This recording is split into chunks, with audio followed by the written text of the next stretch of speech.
আসসালামু আলাইকুম এভরিওয়ান। আমি Hafsa Mehedi Hasan. Welcome to my channel.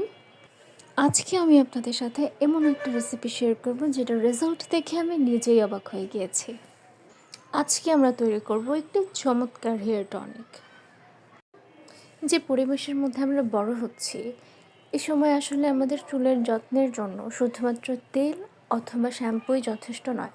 আমাদের চুলের প্রয়োজন বিশেষ যত্নের। আর এই বিশেষ যত্নের জন্যই আজকে আমরা বানাচ্ছি একটি চমৎকার হেয়ার টনিক, যেটি আমাদের চুলকে রাখবে সুস্থ এবং প্রাণোজ্জ্বল। তো এই হেয়ার টনিকটি বানাতে আমাদের লাগবে তেজপাতা, লবঙ্গ, মেথি, তিসি এবং দারচিনি। শুরুতে আপনাদেরকে বলেছিলাম যে রেজাল্ট দেখে আমি নিজেই অবাক হয়েছি, কারণ এর প্রথম ব্যবহারে আমি যে রেজাল্ট দেখেছি, মাশাআল্লাহ। আসলে এই শীত আমাকে আর কিছু দিয়েছে না দিয়েছে, চুলে খুশকি ঠিকই দিয়েছে। সো আমার চুলে খুশকি হওয়ার পর আমার অনেক হেয়ারফল হচ্ছিল। তারপর আমি একটি তেল বানিয়েছিলাম, সেটার ভিডিও অবশ্য আমি আপনাদেরকে শেয়ার করেছি। তো ওই তেলটি ব্যবহারের পর আমার মনে হয়েছে তেল তো আমরা প্রতিদিন ব্যবহার করতে পারি না।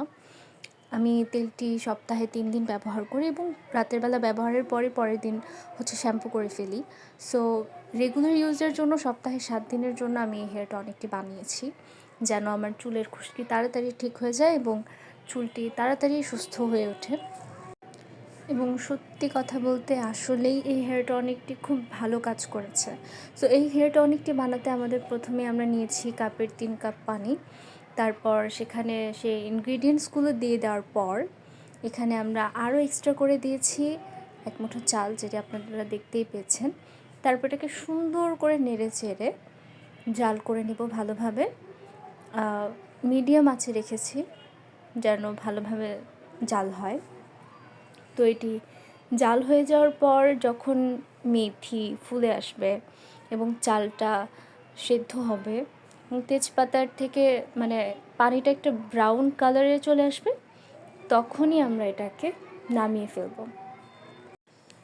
নামানোর পর এটাকে ঠান্ডা হতে দেব এবং ঠান্ডা হয়ে যাওয়ার পর আমি একটি স্প্রে বটল নিয়েছি। স্প্রে বটলের মধ্যে দিয়ে তারপরে চুলের মধ্যে স্প্রে করতে পারি।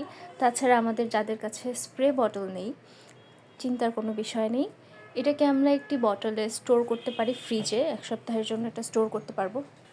যখনই আমরা হেয়ার টনিকটি ব্যবহার করব, ফ্রিজ থেকে বের করে একটা বাটিতে যতটুকু পরিমাণ আমাদের লাগবে নিয়ে তুলোর সাহায্যে ভিজিয়ে তারপর আমরা আমাদের স্ক্যাল্পে চুলের গোড়ায় গোড়ায় ব্যবহার করব। এটি আমরা চাইলে প্রতিদিনই ব্যবহার করতে পারি, প্রতিদিন একবার করে। এতে করে আমাদের চুল লম্বাও হবে, কারণ এখানে আমরা তেজপাতা ব্যবহার করেছি এবং দারচিনি, লবঙ্গও ব্যবহার করেছি। অনেক গুণাগুণ রয়েছে। আমার মনে হচ্ছে একটা জিনিস আমি মিস করে ফেলেছি, সেটা হচ্ছে পানি দেওয়ার পর আমি 3 চামচ কালো সরিষা দানা ব্যবহার করেছিলাম, দেখতেই পেয়েছেন আপনারা। সো আশা করব সবার নিশ্চয়ই এটা ভালো লেগেছে। ভালো লাগলে লাইক, কমেন্ট অ্যান্ড সাবস্ক্রাইব করবেন। আল্লাহ হাফেজ।